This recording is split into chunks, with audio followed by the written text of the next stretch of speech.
Welcome to DeadManTalkings. Tonight's story is the continuation of the fantastic new series by the wonderful author Girl from the Crypt. As ever, please do take time to check out her link for her Reddit account in the description box below and leave a comment or an upvote.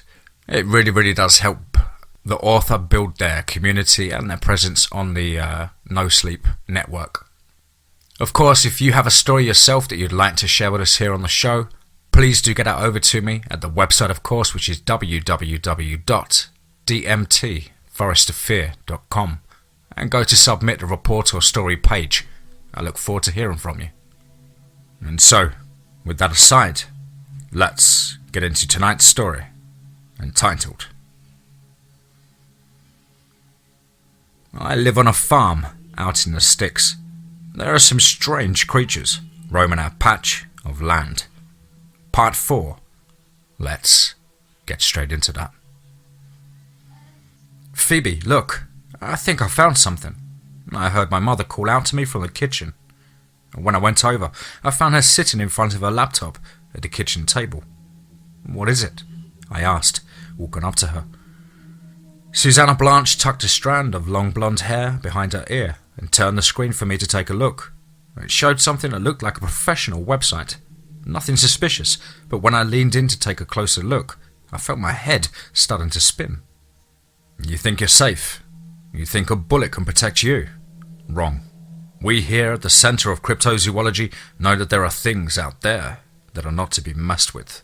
Learn more about how to keep you and your family safe now by joining us on our forum. Here, we will discuss the dangers nobody warned you about. We are not afraid of the truth. Click the link below to watch our 10-hour PSA compilation. What in the ever-loving, I murmured. My mother took a swig of her beer and shook her head. It was hard enough to find anything with your god-awful Wi-Fi connection. The world probably ends in 2 days later here. Either way, this is the official webpage for the Center of Cryptozoology. And now, take a look at the guy who runs that thing. She scrolled down to show me the image of a man in his early 40s.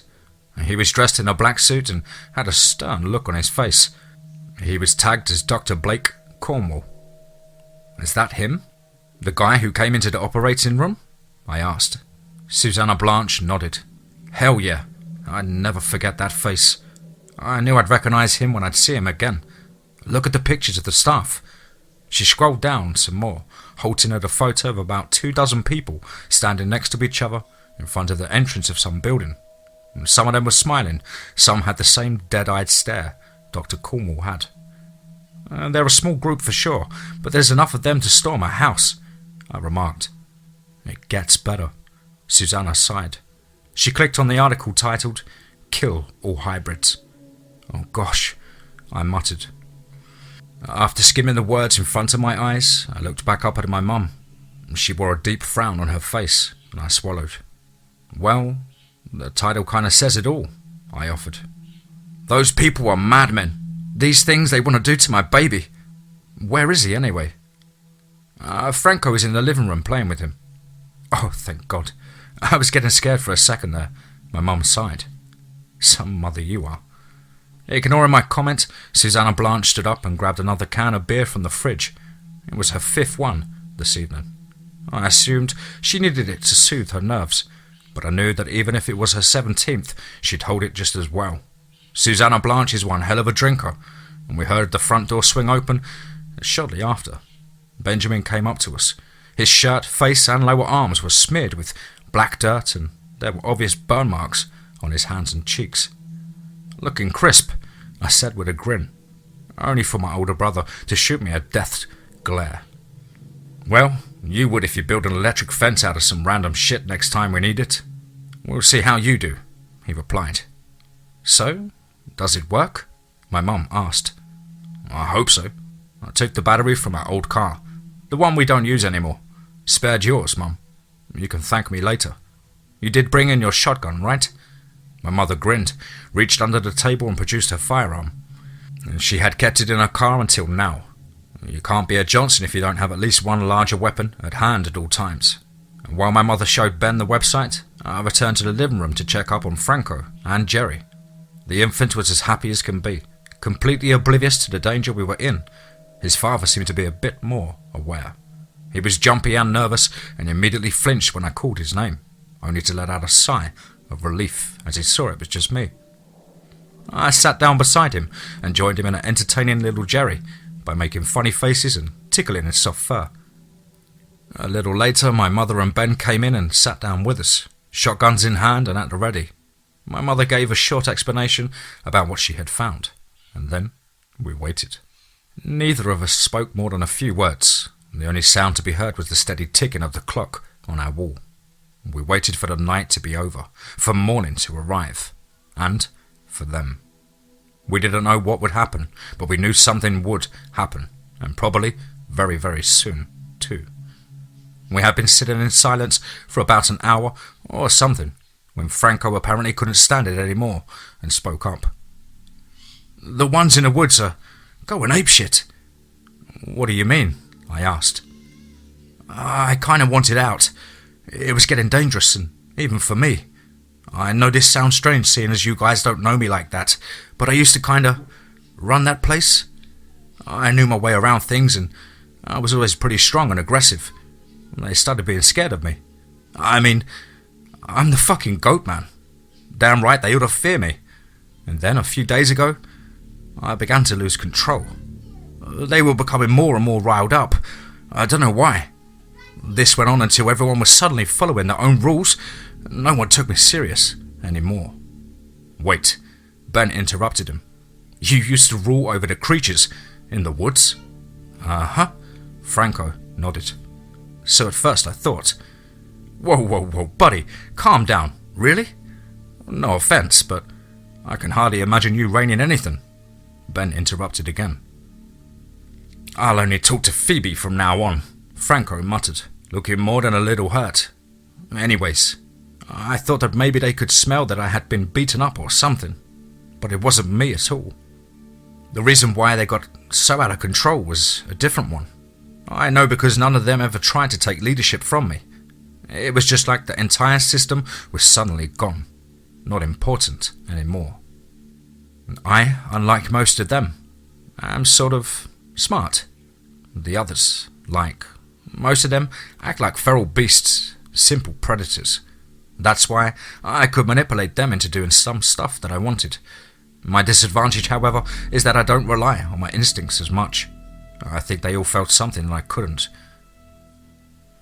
"So that's why you started visiting more," I remarked, and Franco nodded.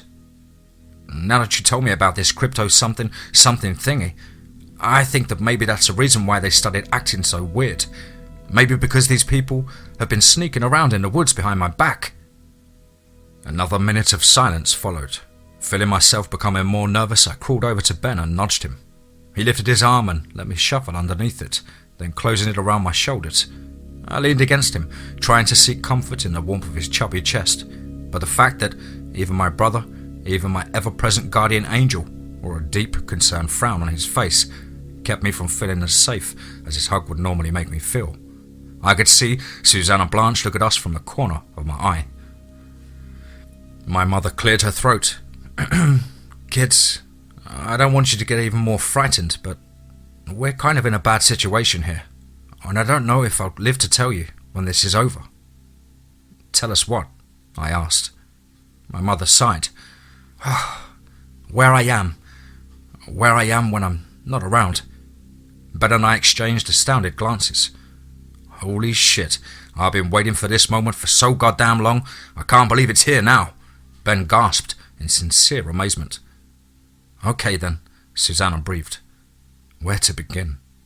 "Well, Arlo and I went our separate ways. I knew I needed to find a job to support myself and you kids.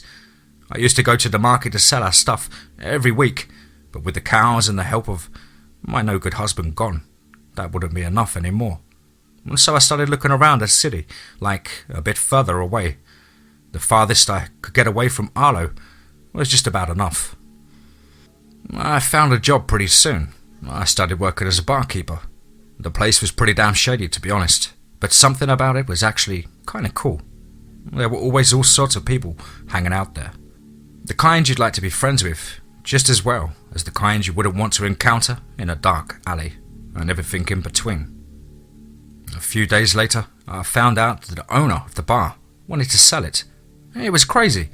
He was offering it for just a few $1,000, not much for the complete ownership of a small building and its interior.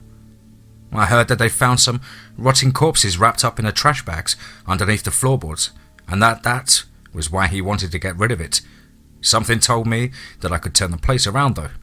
I borrowed some money from this guy I knew from high school, and he said that paying it back wouldn't be a problem, that he'd give me time that I needed, as long as I'd stay in contact and update him on the state of my project. And that's a good thing about doing business with people you can trust. Either way, I bought the bar and became quite fond of running the place. I had to lower the pay of the waiters at first a bit, but it was fine with most of them. A lot of them really needed that job, so as long as I paid them all at all, they'll be fine with it. I made some changes to the exterior and interior to make the place more appealing. I started promoting it online too. Not as nice as a neighborhood bar, but a cool, hot one. We got a lot more customers, and my strategy had worked. The shady customers were still around though, but that was not a particularly bad thing. I had gotten to know most of them at this point and had made it clear that if any of them acted up, I'd throw them out myself. And none of them were ever any trouble. And then there was this one guy though, Adam. Adam was in his early 30s, arguably handsome, worked as a male nurse. I told him all about you, Phoebe. He said that a 12-year-old conducting medical procedures was a funny thing to think about. We started talking more and more. He was nice. He really was. I could even ignore most of his hillbilly incest jokes. We got along just fine until that one night when he came running into the bar, completely out of it. The 3 waitresses on duty were chilling in a back room, and so we were all alone. I poured him a drink and tried to calm him down, get him to tell me what had gotten on and what had gotten into him. He was panting and sweating like crazy. "Give me some more, please," he said as soon as he had emptied the glass of whiskey I had given him. I nodded and poured him some more. There was no one else in the bar at that point, seeing as it was pretty early, and so I sat down next to him. I kept asking him what had happened, but he wouldn't give me an actual answer, just kept dodging my questions and all. And then he said something strange though. "Thanks for everything. I really like this place, and I like you too. Like, a lot. But I won't be coming back." I was beyond confused. I asked him what he meant, and he just told me he needed to leave town. "Well, that's sad," I told him. "I liked having you around. Where are you going?" "I don't know yet. As far away as possible." "Oh, I know that feeling," I replied. "No, this isn't an emotional thing. You know what? Here, this is for you."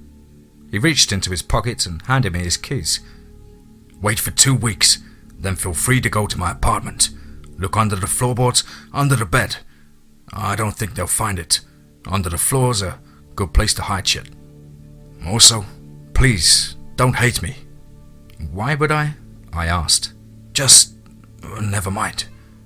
He looked like he needed a hug, and so I tried to comfort him a bit until, one by one, the other customers came in. When I had to go back behind the bar, he said goodbye and went out the door, and I haven't seen him since. He never came back. 2 days later, some policemen came to question me about Adam. They asked me some weird shit about the guy, wouldn't tell me why though. It was kind of unnerving. I listened to what Adam had told me and waited for 2 weeks until I went to his place. I knew his address because I had been there before, just to hang out with him, of course. There was a barrier tape at his door, but it wasn't sealed or anything. I unlocked it and slid inside, dodging the tape. His place was just like I remembered. A bunch of hospital stuff laying around. I figured he had either taken it home or stolen from work. I did as he told me and went into his bedroom. I moved the bed aside, and after a bit of searching, I found the loose floorboards he had told me about. I removed them and found a book. I decided I would take a closer look at it when I was home, but before leaving I grabbed some of his hospital utensils, and that's where I got your scalpel Phoebe. And not only that, I think the supply I got will suffice for maybe 2 or 3 more birthdays. Don't look at me like that, Ben. I mean, Adam was gone. Chances are he wouldn't need it anymore, and I needed gifts for my baby daughter. As soon as I got home, I opened the book. I didn't really know what to expect. I knew it'd have to be bad. Whatever was in there was related to my body having to leave after all. But nothing could have prepared me for what I saw when I took a look inside. There were these photos, pictures of people turned vegetables. There's no other way to describe it, and Adam was in each fucking one of them. He had taken them himself, no doubt. There were selfies of him posing next to a person with their face all bandaged, blood oozing through the fabric. Others depicted him operating on someone. A young man strapped to a stretcher. Adam was just a nurse. He was no one to operate, and yet it showed him cutting this guy with a scalpel. But there was also images of corpses. Lots and lots of them. Adam was deranged, a serial killer. In the book he described what it felt like when he got off on it. I suddenly felt dirty for having hugged him, having considered him a friend, for having talked to him even. He abused his position to torture helpless people. I didn't hand it in to the police. I know you kiddos will hate me for it, but I don't want nothing to do with the cops. I'm sorry, you guys. I got into this confession way too much. What you really need to know is that I own a bar. I didn't mean to kill the mood. Ben and I stared at my mother. Susanna Blanche seemed very happy all of a sudden. No, not happy, relieved. As if this story had been a burden for her for a long time now. I crept over to sit between Susanna and Ben, and both of them put their arms around me. It was strange. We were in danger, undoubtedly, and yet for some reason I felt more secure than ever. Susanna Blanche motioned for Franco to join us, and the goatman seemed unsure at first, but then he finally stood up and sat down next to my mother. She smiled and grabbed his hand, and he smiled back, as strange as it may have looked. He handed me the toddler, and I held on to my baby brother. We went back to waiting, but something had changed. It's strange how well I can remember these last few hours before the arrival of the people from the Center of Cryptozoology. Especially since everything gets messed up when I try to think of the actual attack. I can't guarantee that the following won't look like a jumbled mess of anyone who reads it. The electric fence Ben had built didn't work for shit. He was pretty angry about it, not that he'd have time to start cussing though. They tore down the door like it was nothing. They didn't look like professionals, not at all. They were a bunch of madmen. The crazed, deranged looks on their faces said it all. They were dressed in uniforms of some sort. It looked like they were going to war instead of fighting a single family. Ben immediately shot at them, and so did Susanna. They killed some of them, I think, but I'm not sure. There were so many of them. Why were there so many of them? Franco stayed back, protecting Jerry and me like an organic shield. It wasn't long before he urged me upstairs. They hadn't discovered us yet, and we had hidden away as soon as we heard them trample down the fence. Everything was a blur. The only thing I knew was that I held on to Jerry. I held him so tight. I remember Franco breaking the window in Ben's bedroom. I remember jumping and landing in the mud, still clutching the baby in my arms. Jerry wasn't crying. He was so quiet. He's a smart kid. He really is. Knows when to keep his mouth shut. I don't really know what happened then. I think Franco told me to hide somewhere while he ran off to bring Jerry to safety. He said he knew a place and that he'd come back. I don't know what happened then. I think I ran into the barn, the one Ben used to smoke behind. I buried myself in the hay. I guess I thought it was a good hiding spot. It really wasn't though. They found me and dragged me back to the house. Back to Susanna Blanche and Ben. And they were unarmed. Ben was being held back by 2 uniformed men. He was bleeding from somewhere. Couldn't figure it out where. But his shirt was soaked in blood. He wasn't in too much pain. I could see it. And he was still standing.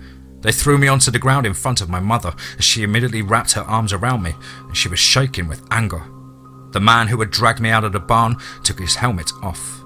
The bastards were wearing fucking helmets. I recognized him though. "Greetings, Johnsons. I figure you know by now who I am and why I'm here." He said it with this cold, smooth voice, like he was in a movie or something. He probably felt like he was too. He had this look in his eyes. It was just like my mum had said. He had the eyes of a dead fish. "Yeah," Ben blurted out. "You're Blake fucking Cornwall, the head arsehole." Blake Cornwall sighed. "Let's not make this any harder than it is. Where's the child?" "Dunno," Ben said. "Ah, and how about you, ma'am?" Cornwall looked at my mother. "Not a clue," she replied. "Miss Phoebe? Is it Phoebe, right?" The man suddenly smiled a little. He bent down to get on my eye level with me. "Sorry, I had to get so rough just now. I don't like it when kids are disobedient, but I bet you're actually a good little lady, right?" "Get the fuck away from my sister," Ben growled. "Shut up," Cornwall said curtly. "Phoebe, do you know where your little brother is?" "No," I whispered, my voice hoarse and shaky. "Ah, I see. You're not lying to me, are you? We're on an important mission here. I know you have trouble in understanding, but..." He stopped mid-sentence as my spit flew into his face and I stared into his eyes. I could hear Ben howl with laughter next to me. "Damn right, sis," he cheered. "Come here, Blake. I'm gonna let you taste some more hobo spit." Dr. Cornwall wasn't quite as amused. He took a swing at me and hit me square across my face. His large hand left a burning mark on my cheek and nose. I heard my mother gasp behind me, and Ben let out a screech of sheer fury. "Ah, you fucking bastard! Take your dirty hands off my sister!" My brother struggled against the grip of the two men to his sides. He actually managed to break free, but was immediately apprehended by another two people. It was quite a sight to behold. 2 soldiers grabbing his arms and 2 laying on the floor, arms wrapped around his legs. They had to strain themselves to keep him in place, and Ben kept screaming and cussing. He sounded like a madman. "You'll regret that, I swear to God. I'll rip your head off. Let go of me." Please, would you calm down? I'm really not the violent type, but the girl pushed me. Now, if you would kindly tell me..." "We just don't know," my mother interrupted Dr. Cornwall. "Why are you doing this to us? Just leave us be. Leave my children alone." The man shook his head. "I'm very sorry, but that's not an option. Some things just aren't meant to be, and your son Jerry is one of these things. It would be a lot easier for everyone involved if you would just give in and..." "We don't fucking know, dimwit," Ben said. He sounded a bit exhausted, or maybe he was just annoyed. "We really don't. His father went off with him. He didn't say where to. You can leave just as well. You're not going to get an answer," I explained. Blake Cornwall bent down to look me in the eyes again. "You're not lying? You really aren't?" he remarked, and I nodded. "Well then," Cornwall said, "I'll start looking elsewhere then." He wasn't finished though. I could hear it in his voice. There was something left for him to do here. He took out his gun and began fumbling around with it, and then, in a split second, he pointed it at my brother's chest. Pow, pow! 2 shots rang out, and Ben gasped. He didn't scream, or cry or anything. He just gasped. 3 more bullets followed, one right after the other. My brother's gigantic frame sank down into the arms of his captors. He fell to the ground. My mother let out a cry of agony and lunged at Dr. Cornwall. I turned my head just in time to see her face explode in a cloud of red mist. I think that's what happened, but I'm not sure. If someone told me Susanna Blanche had lost it and shot her son and then herself, I'd probably believe it. Maybe my memories of the soldiers and Dr. Cornwall are nothing but a dream I had because I was so shocked. It's possible, but I think that's what happened. My head was spinning. Everything went black. When I came to, I found that I was alone again. They had left me there just like that. I had fallen to the floor. To my right lay my mother's dead body. I didn't dare take a closer look at her. I slowly turned my head. Seeing my brother laying lifeless on the ground felt surreal. I crawled over to him, felt tears streaming down my face. I lifted his arm and shoved myself underneath it, burying my face into his shirt, just like I always would. But instead of wrapping around me. His arm just flopped down by my side. I stayed like that for a long time. 3 days, maybe. Franco came by around 2 hours later. I think he was devastated. He probably was, but I didn't really care. I almost wouldn't have noticed him if it weren't for his pained howl. He cried for a while, and he probably didn't notice I was still alive at first. And when he did, he seemed really happy.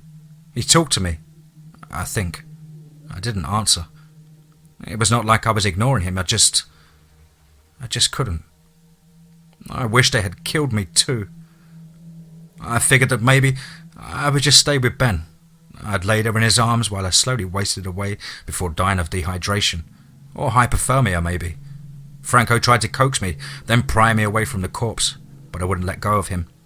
Franco left shortly after. And when he came back, he brought me some water and food from the kitchen. He tried to get me to at least drink a little, but I stayed where I was, unmoving. He kept repeating his attempts to animate me until it became like some strange ritual of sorts, and I didn't respond though, not once. I'm better now, obviously. I think it happened around the 3rd day. I was pretty sure I was going to die soon.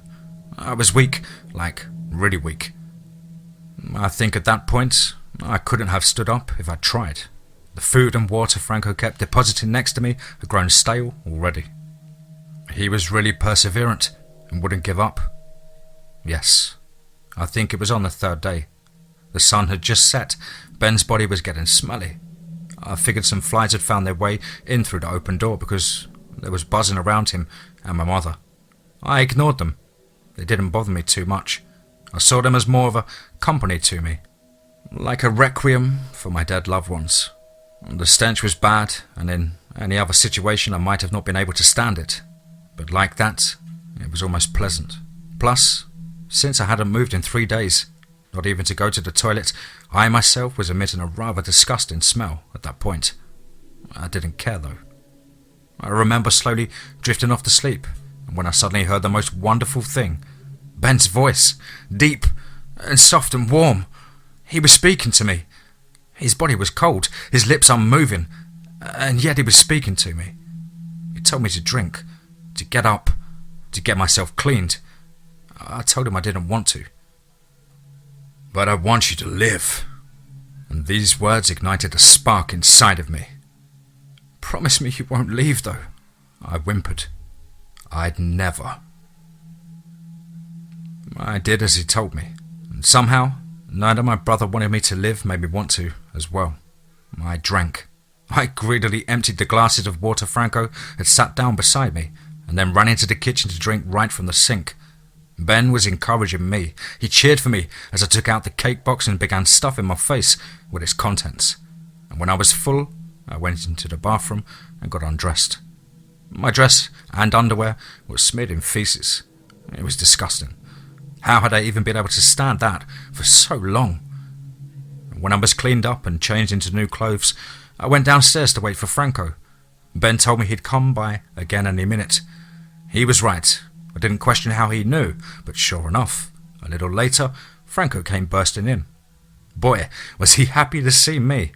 He said he knew I'd get it together. I apologized to him, and he told me he had taken Jerry somewhere safe, but that it would be better for me to not know, so I wouldn't get in trouble. He had taken care of the chickens and goats these past few days, and that made me feel really bad.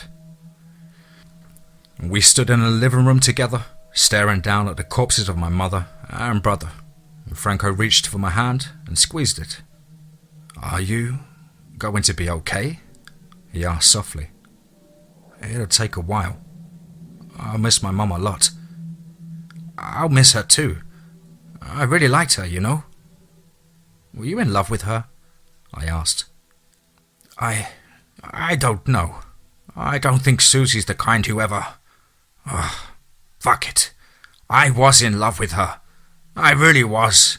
But the road I was on, I knew it'd lead to nowhere. What about Benjamin? Can you ever live without him? You two were incredibly close. I can hardly understand how two siblings can love each other the way you did. I have 25 siblings myself, and I hate every single one of them. You must be devastated." "It's true. I would never be able to live without him," I replied. "So, are you going to bury us now or what?" Ben asked. "Sure," I murmured. "Franco, we have to dig them a grave." "Two, I need a separate one," Ben ordered. "It's important. I'll explain later." "Okay, 2 graves then," I responded. Franco shot me another confused look before bending down and picking up my mum's limp body. I ran off to grab the shovel. It took us about 2 hours to dig the graves. Mum's was rather narrow, not too deep, but Ben told me he wanted to be buried standing. He said he'd explain later. After I had convinced Franco to do so, we spent the remaining 1.5 hours digging a hole deep enough to comfortably fit the body of my giant dead brother. He was pleased with us. "Nice. Thanks, sis," he said, and I smiled. "No problem. Are you going to explain why you wanted that now?" "No. I think I'm going to do this the secretive way, so just wait and see." "Oh, okay. If you say so," I sighed. Franco had promised he would stay by my side and help me with the farm until we had found a proper solution for everything. Yesterday, I went on a long walk over to the neighbouring farm where the Perlmans live. Owen and his wife Maggie had been friends with Arlo and Susanna Blanche ever before I was born. Their son Hunter and I were friends. I knew they would help me out. After about 3 hours, I arrived at the farm. Maggie answered the door, and when I told her I would like for her to take our goods with them to the market from now on, she was beyond confused. She agreed nonetheless, and we made a deal. From now on, Owen would come by twice a week to pick up a harvest, namely goat milk and eggs, and in return, I would come back home with him once a week to see Hunter. The poor guy had no siblings and was really damn lonely. Plus, even though I didn't tell her anything, I think Maggie knew something had been going on and wanted to check up on me once in a while. Owen was nice enough to drive me home, and I gave him some milk and eggs right away. I wonder what Owen would say if he knew Franco had collected them. Now that I think about it, I'm kind of sad I didn't see him milk the goats. How did he even know how to do that? It's probably a trial and error kind of thing. A goat milking a feeding goat? Ben said it must have looked kind of cute. Now, it's only been a few days. It's difficult, but with Franco's help and my brother's encouragement, I've been getting used to it. Plus, I think I'm not going to be alone for too long anymore. I visit Mum and Ben's graves all the time, and they're in our backyard, and so I sit on a swing most of the time, just staring at the 2 fresh dirt hills for hours while talking to Ben. Something changed, though, this morning. "Go to my grave, Phoebe," Ben had told me. "There's something I want to show you." When I got there, I found that there was a hand sticking out of the soil. My brother's hand. It wasn't cold and blue anymore, though. It was tan, warm to the touch. "It won't be long now," Ben explained. "Should I water you, maybe?" I asked. "Or pull a little?" "No need. I think I can do this on my own. Just wait a little. I'll be back very soon." "Is Mum going to be back too?" I'm afraid not. Not this way, at least. We'll have to find a different solution for that. Franco hasn't seen the hand yet, and I don't intend to show him. When Ben will be back, he'll see for himself. I don't want him thinking I've gone crazy. Then again, I might have. For all I know, me being the only one who can hear Ben's voice and all, it's not impossible. So either I'm hallucinating, or Ben has turned into a disembodied voice speaking to me in my head while his body regenerates. I'm fine with either option. He'll be by my side either way. I live on a farm out in the sticks. There are some strange creatures roaming our patch of land. Part 5. Let's get straight into that. "So, how are you ladies doing?" I asked politely, trying to avoid looking at any one of the 5 naked women in front of me directly. They were exchanging confused glances. They sure were pretty. All of them had long, silky hair and shiny, colourful skin. I had been a bit weirded out by that at first, but in my defence, I hadn't really met an actual nymph before. "Who are you?" one of them a lady with light pink skin and blonde hair asked. Her voice sounded sort of haughty. She probably knew how beautiful she was and thought that gave her the right to be condescending. Since I was a bit of a beggar position, though, I let it slide. My name's Phoebe Johnson. Okay, listen. I don't know where you've come from all of a sudden, but you're just a kid. You're too young to hang with us. You wouldn't even understand what we're talking about, the pink-skinned nymph explained. Plus, wait a second, another nymph, one with light blue skin and black hair, interrupted her. She sounded a little friendlier. Did you say your name's Phoebe Johnson? Yeah, I stammered. Like Phoebe, daughter of Susanna Blanche Johnson? She inquired. I nodded. The nymphs began to chatter amongst themselves, smiling at me. The pink one dropped the annoyed look on her face and sighed. Wow, you're Blanche's child? Why didn't you say right away? I did, actually, I said under my breath, but you weren't listening. So, Phoebe, child of Susanna, what can we help you with? A green nymph asked. She had the softest voice I'd ever heard. Well, I kinda need some of your tears, I replied. You see, my mother, she isn't doing too well. I've been told of a revival ritual that will help her, but I need to collect a few things for it. Nymph's tears are on that list too. So, if you'd be so kind as to cry a bit, I'd be very grateful. The girls exchanged concerned glances before the blue one spoke up again. Listen, we'd love to and all, but we don't cry a lot. Like, all of us really like Blanche, but we can't just magically produce tears like that. Oh, but good news. Rue's boyfriend is a real asshole, and he's probably going to break her heart soon. And she'll bawl like crazy. We'll just call you up when that happens, okay? I assumed Rue was one of her less talkative nymphs. I need the tears now, though, I pleaded with the blue-skinned lady. You're not going to get them, though, the pink one chimed in again. I sighed. I had expected something like this to happen. I had one more trick up my sleeve, though. In that case... But before I get going, I should tell you that your hair looks really bad. What? The pink nymph looked at me with wide eyes, a shocked expression on her face. She tugged at a strand of her silky blonde hair. You can't be serious. I'm sorry, but it's true. It looks like crap. I mean, it looks like you wanted to make it look curly and elegant, but it just ended up looking tousled and dirty. As if you hadn't washed it in days. Yikes. I grimaced in a fake display of disgust. But I... Her voice was trembling. Her lips began to quiver. Listen, I'm just trying to help you out. Honestly. You nymphs are supposed to be really pretty, right? I mean, you have an okay-looking face, but it's nothing special. You should at least try and make your hair look nice. That was enough. The nymph started wailing like a wounded animal. Tears began to run freely down her face. I quickly took out the small glass vial I had brought with me and rushed over to the crying woman. I pushed her hand away from her eye and pressed the vial against her cheek. I watched as tears were trickling inside. When I had about 4 teardrops, I pulled back and sealed the vial. You can stop crying now. Your hair looks fine, I told her. The nymph stared at me unbelievingly. I shrugged and waved the vial. Sorry, but there was no other way. Have a nice day. And with that, I deposited the vial in my backpack and turned to leave. Nymphs, they sure are self-conscious. They live near the creek. It wasn't hard to find them, seeing as I had already encountered some of them before. They usually come out at night or in the early morning hours. They don't do all that much when they're by themselves. They just sit around, talk and swim. I don't think I interrupted anything important when I barged into their friendly little circle today. Ben, I asked, are you there? Yeah, I'm here, his voice replied. I've got the tears. I saw that. I almost felt a bit sorry for the pink one, but she kinda had it coming. Definitely, I muttered.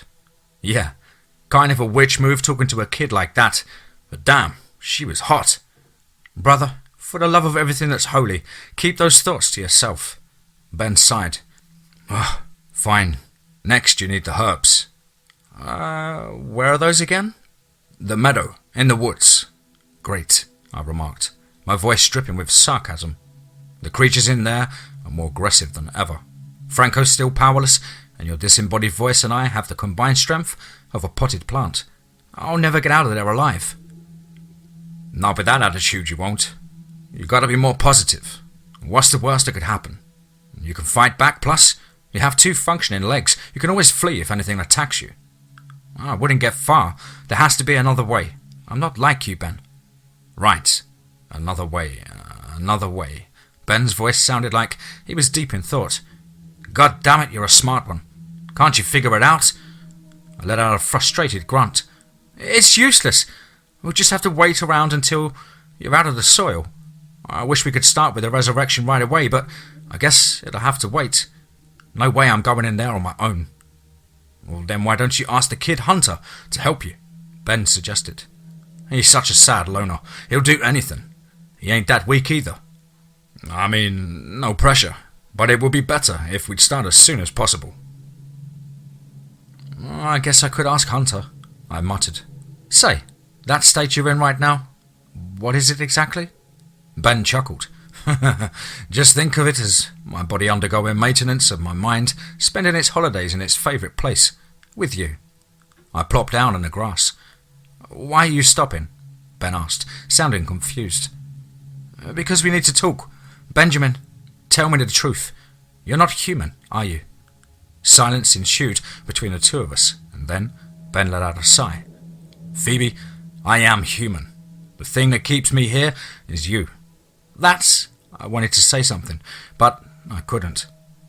You know when you were just a baby? I hated you. It's unbelievable, I know, but I felt like Mum and Dad would now entirely stop paying attention to me. Half the time they were busy fighting, and the other half they were entertaining you. I was just 5 at the time, and I'm not going to lie. I was a selfish asshole when I was a kid, but I think a lot of little boys are. I decided I would need to take matters into my own hands. Thinking of what I was planning to do, today it sickens me. I wanted to drown you. In that creek you love so much. I had taken you out of your crib while Mum and Dad were fighting. They didn't notice me leaving at all. I walked over to the creek and kneeled down ready to dip my baby sister in. I held my arms out and your little body was hovering above the water's surface. Just as I was about to let you go, you opened your tiny mouth and said my name. Ben. You said it so loud and clear, and then you began repeating it. You kept saying Ben over and over again. It was in that moment that I truly realised what I was about to do. Of course I decided against it, and from then on, I longed to spend as much time with you as possible. I began loving you. I guess I always had. I was just distracted. When I'm with you, I feel like I have a purpose, a duty I have to fulfill as an older brother. You were, and still are, in constant danger, but I knew I could keep you safe. This knowledge made me strong, stronger than I ever could have imagined. And someday, I'll be strong enough to rip out trees by the roots. I'm sorry you had to see me get shot. I watched you grieve, you know. I couldn't believe it at first. With me gone, you didn't want to live anymore. It broke and warmed my heart at the same time. I didn't have enough strength to speak to you then, though. But when I saw you beginning to fade away, I forced myself, and now it's growing again. I wasn't planning on telling you the drowning thing at first, but now that I have, I hope you can forgive me. How could I not? I returned to the farm, and Franco had milked the goats again and collected the eggs from the chicken coop. And when he had made sure I didn't need any help anymore, Franco went off into the woods to take care of his own business, I guess. I went to go check up on my brother's grave. By now, his whole arm had emerged from the ground. It was limp, but I figured that'd change soon enough. I missed him dearly, and in a fit of utter longing, I grabbed my brother's blood-stained shirt, the one I had taken off his dead body, turned it inside out so the blotches wouldn't be visible, and tied it around my waist. What are you doing? Ben's voice asked. You wouldn't understand. Later that day, Owen arrived in his truck. As promised, I got in with him and drove off, and we hardly spoke a word during this ride. He was very careful in his questions, and when he noticed me flinching upon inquiring about Susanna Blanche's well-being, he went silent immediately. Or maybe he could see some of the blood shining through the fabric of Ben's shirt. We arrived at the farm to find Hunter outside waiting for us. He sure was happy to see me. Hunter is 15 years old, 3 years older than me. He's only a child and does not much except working in the fields all the time.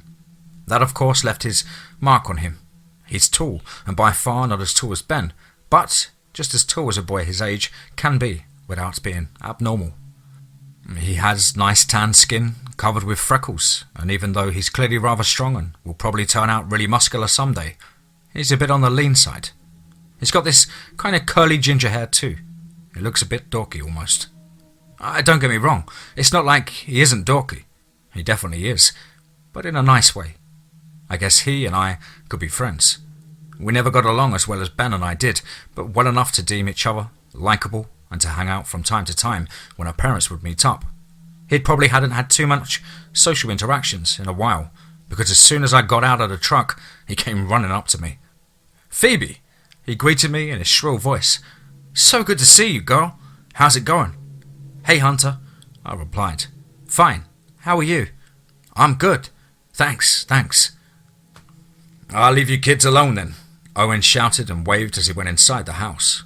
"All right, Dad," Hunter shouted back. "So, what are we going to do now?" he asked eagerly. "Well, I'm glad you asked," I began. It took me a little while to explain exactly what I was looking for. When I finished, he seemed a bit perturbed. "I don't know, Phoebe. I mean, it's pretty dangerous. Mom never told me not to go, so I'm allowed to technically, but... Dude, you're 15, I grunted, and then I decided to try a different approach. I stared up at him with wide, watery eyes and pleaded, "I really need your help." Hunter was torn. I could see he didn't want to go, but I also knew part of him didn't want to look like a coward in front of a 12-year-old. He wore a deep frown and kept chewing on his lower lip. His fingers fidgeted with the collar of his shirt. "Oh, come on. I've been in there by myself already," I remarked, trying to encourage him. He sighed and rolled his eyes, but decided I'd try one last time. "Oh, I wish Ben was here. He wouldn't hesitate." Hunter looked up, and I continued. "He's still recovering from an injury, though. Gunshot wound. He said I should ask you for help. We thought you'd do that for us. No pressure, though. I guess we can just go inside and play some board games or something. No wonder you don't want to do that kind of stuff. I mean, Ben's a lot older and stronger than you and, you know." Hunter's frown had vanished. He looked kind of angry now, and I grinned. Now he wanted to prove himself. I could see it in his eyes. Comparing him to Ben had hurt his ego. "Shut up. I'll go to that forest with you." I smiled. Entering the woods, we were greeted by cool air and a refreshing shade cast by the lush trees. Of course, this brought back some rather unpleasant memories of nasty spider lady and an even nastier cowboy. Still, I pushed these thoughts to the back of my head and began leading Hunter, who kept his hand suspiciously close to the knife on his belt, into the direction of the meadow. I had only been twice before and would not have been able to remember the way, but thankfully the gentle deep voice in my head was whispering me the directions. Ben had visited the meadow multiple times before. In his younger days, he used to be all about picking mushrooms. He would collect those he knew were poisonous and use them to try and trap forest animals. I think he just wanted to see a deer die or something. Unfortunately, my brother isn't the sharpest tool in the shed and had not considered the animals' knowledge of their surroundings in his plans. When I got older too, he told me about it, and I had a good laugh at him, and after all, things are poisonous because they don't want to be eaten. So animals being aware of that is kind of the main thing. My brother had told me that the walk would take a while. It was kind of exciting, to be honest.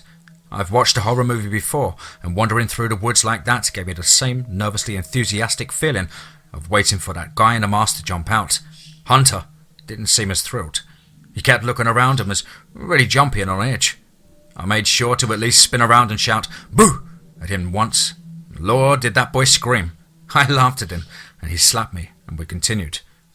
Suddenly, we heard something rustling somewhere in the underbrush. Hunter immediately freaked out and pulled his knife. He opened his mouth as if to shout out, and I was just fast enough to lightly punch him in the stomach before he could make a sound. I gestured for him to stay quiet, and the rustling grew closer. "Just keep walking," I mouthed. Hunter hesitated, but then he nodded, and we kept on walking. It didn't take long for the strange noise to start up again, and Hunter became very nervous. It was hard to keep him calm, seeing as he kept looking around. "Phoebe," he whispered. "Phoebe, there's something there. Even if," I retorted in the same quiet tone, "it's not best to find out what. Trust me. We have to go on." "What if it's dangerous?" Hunter uttered. "It almost definitely is, but please, you have to listen to me," I shouted. "Keep going. I'm begging you." "I don't want to die alone with you in these creepy woods. No way I'm going any further. We're going to turn around and go back right now," Hunter replied. He had raised his voice just a little too much, though. "Shit," I whimpered as the rustling intensified. We stood still, glued to the ground. The thing that had been following us let out a deep, guttural growl as it emerged from the underbrush. The creature looked like a large, hairless wolf. Its pale skin was covered in scars and scabs as its body looked as if it were tumours growing in it. It's hard to describe, but it looked utterly unsettling. It snarled and panted as it approached, its long tongue hanging out of its maw, drool steadily dripping from it. Hunter gagged, and I pushed him back. "Oh my God," he gasped. "The fuck is that thing?" I ignored his question. My head was strangely empty. The only thing I could think of was to repeat the word Ben quietly said into my ear. "Run!" We began sprinting, and we didn't know where to go, and the orders Ben shouted at me were drowned out by the noise of my own heavy breathing and our footsteps drumming onto the soft ground below. I don't know when we tripped, but one second I was looking at the path ahead of me, and the next one I felt myself falling. My eyes fixed on Hunter, who was already tumbling down the slope at our side. The next thing I knew is that I lay next to him, a throbbing pain in my left leg, and both of us trying to get back on our feet. It was too late, though. Before we could manage to get up, the wolf creature stood in front of us. I swear, I could already feel its stinking breath on my face. Hunter whimpered, and Ben screamed. "Oh my God! Phoebe, don't move! Oh my God! Shit! What do I do? Phoebe! Sis! I love you! Please don't die on me! Wait! I know that thing!" The wolf inched closer, and its snout opened a little wider. But just as the wet, stinky thing was about to touch me, it halted in midair. It sniffed. The wolf stared at me with wide, pallid eyes. Ben's voice began to chuckle, and soon his chuckle turned into a howling laughter. He let out the biggest sigh of relief I have ever heard a person emit. Oh, good grief. Oh, Phoebe, that really scared the shit out of me just now. God, I thought you were going to... whatever. It's safe to get up now. It won't hurt you." I stood up and Hunter scrambled to his feet next to me. I wiped the dirt and leaves off my clothes. My hand stopped mid-motion as I touched Benjamin's soft, saggy shirt. "Ben, what's going on?" I asked, my voice still trembling from the shock. I felt Hunter's confused eyes on me. "Oh, you're going to love this," Ben replied, still chuckling a bit. "I came across this thing years ago. It tried to attack me, but I beat it to jelly. I think I was like 14 at the time. I punched both its little googly eyes, and I think it's a bit blind now. It can't see you that well since you're wearing that shirt. It probably noticed my smell on you and thinks you're me. I beat it up pretty good. I'm not surprised it remembers me. God, I'm so happy right now. I love you too, brother," I said, gazing at the scared, sniffing, uncertain wolf creature. I looked around for a while, then turned and slowly trotted off into the distance. Its tail pulled in. Hunter was completely dumbfounded. He stared at me, his mouth hanging open, but not a sound came out. I think even if he had been able to speak, he wouldn't have known what to say. I took Ben's shirt off my waist, I unfolded it and put it on. The sleeves almost hung down to the ground, and it looked more like a dress on me. But I ignored it and buttoned it up. I didn't mind the bloodstains anymore. "What in the world just happened?" Hunter had finally regained his voice. I sighed. "That wolf thingy. Ben had kicked its butt when he was 14 and I'm wearing his shirt. It remembered his smell and got scared." "Whose blood is that? On the shirt?" "It's Ben's." "What? Why are you..." Hunter swallowed. "Okay, maybe just tell me who you were talking to just now." "Ben, of course. I think I even said his name. Phoebe, snap out of it. Ben's not here. Yes, he is, I replied. You just can't hear him. Fuck, Hunter grunted. I can't believe it. I'm in the woods with monsters and a psycho. You can talk to yourself as much as you want to. I don't mind. Let's get back on a path first, though. I need to find that meadow. Hunter looked at me as if I was crazy. What? Are you insane? We're not going fucking anywhere. Fuck that meadow. We were so close to being eaten just now, and all you can think about is... I can't even... His voice trailed off. Hey, you said you'd accompany me. Are you not a man of your word? Come on now. We don't have all day. Don't you get it? I'm not going anywhere, Hunter shouted. Quiet, I hissed. Or do you want to wake up the whole goddamn forest? I lowered my voice and added a soft tone. Okay, I know you're not used to stuff like that, and I get that you're scared. I never wanted to get you into danger. But now that has happened, and it's over again, no harm done, and everything's fine. We can make it, you see? Hunter became very quiet all of a sudden. Phoebe Johnson, you are the only person around who is ever willing to spend time with me. And even though you're so much younger than I am, talking like you feels like you're talking to someone my age. That's why I never questioned a lot of things that struck me as off about you and your family. I never questioned your mother and father either, arguing or aggressively making out in front of their friends at get-togethers. And neither did I question your way too intimate, creepy bond with your brother. But this is too much.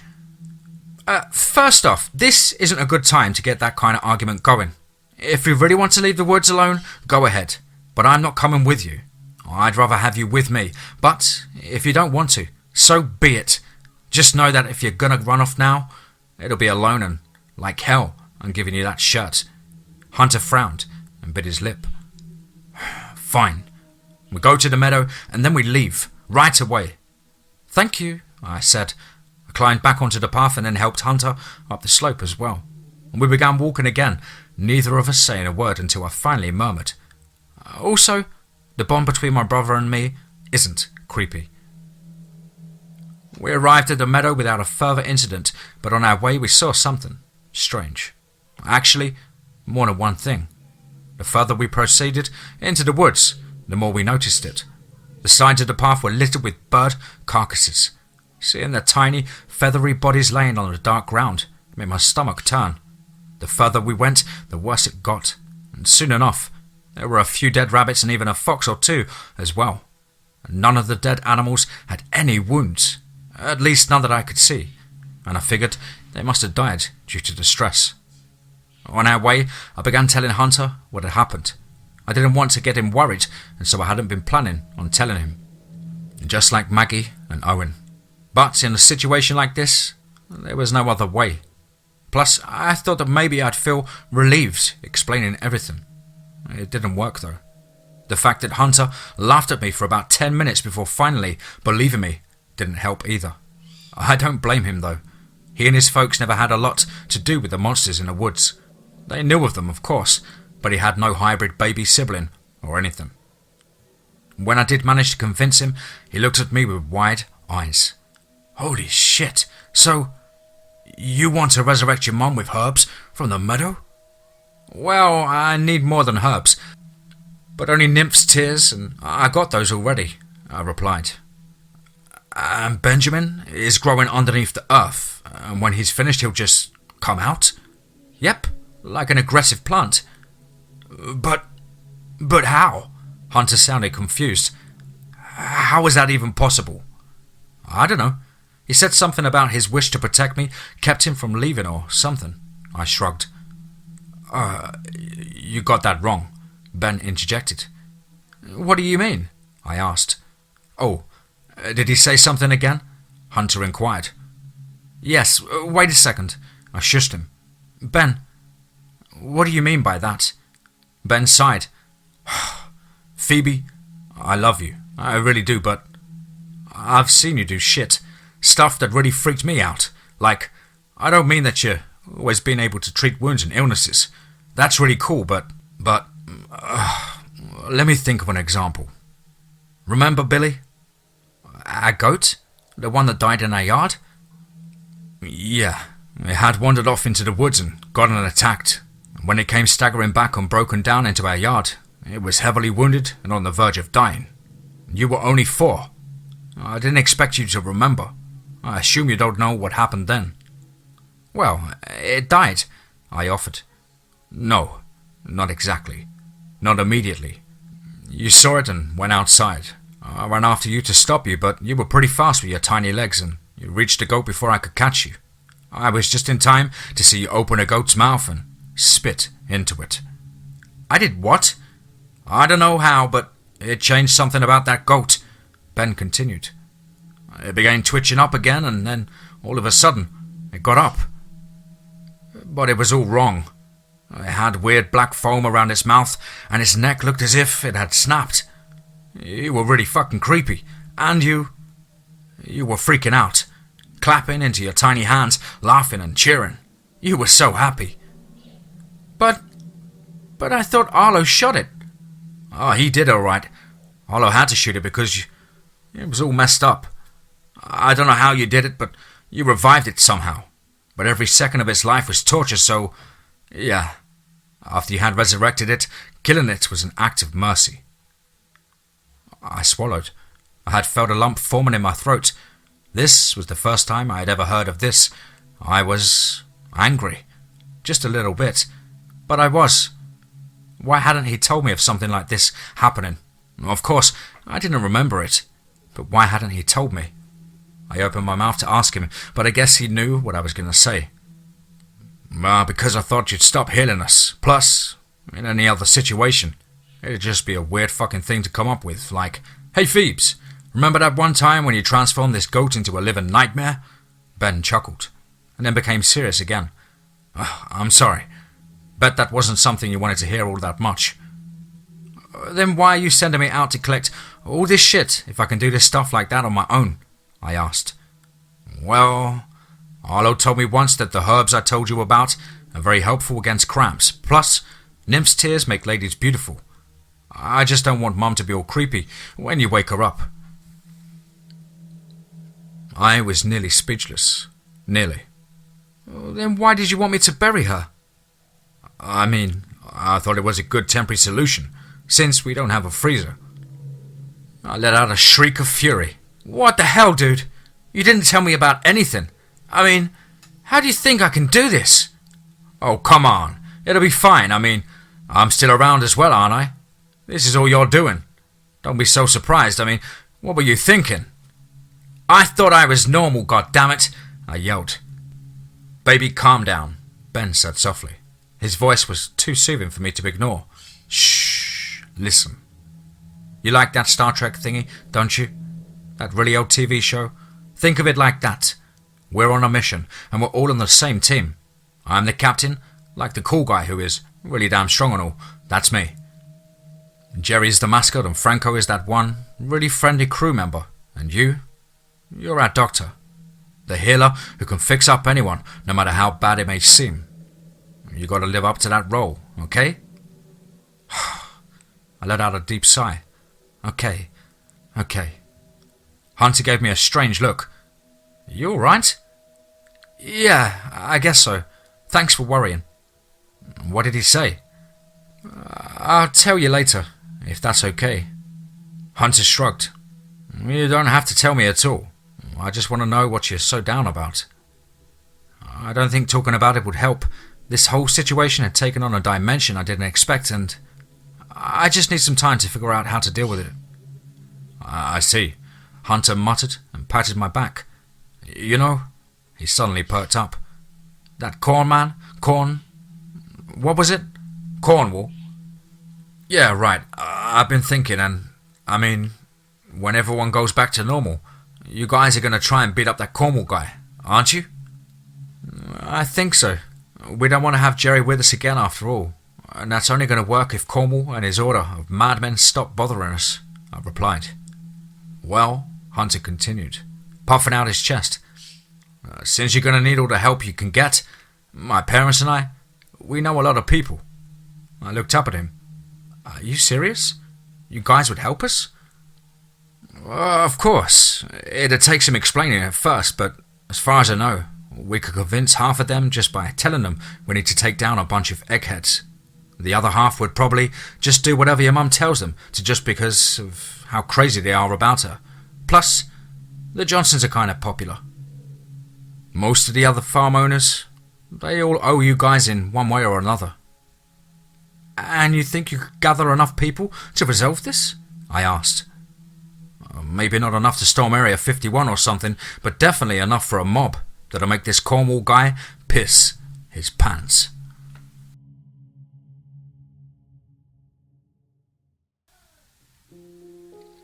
Wow, absolutely awesome stuff there from the author, Girl from the Crypt.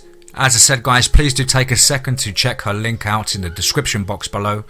And I'll take you over to her Reddit profile. There is lots and lots and lots of wonderful short and long stories on there for you to lose yourself in for a few hours. Don't forget to hit the upvote button. It's a little arrow pointing up. And leave a comment saying that I sent you and how much you're enjoying her wonderful work.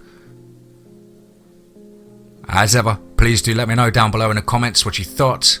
Also, please do like and share. It really does help build the channel and our community further. And of course, don't forget to hashtag TeamFEAR. So close to Christmas, guys. Got a few things planned for you. A few surprises, a few prezzies.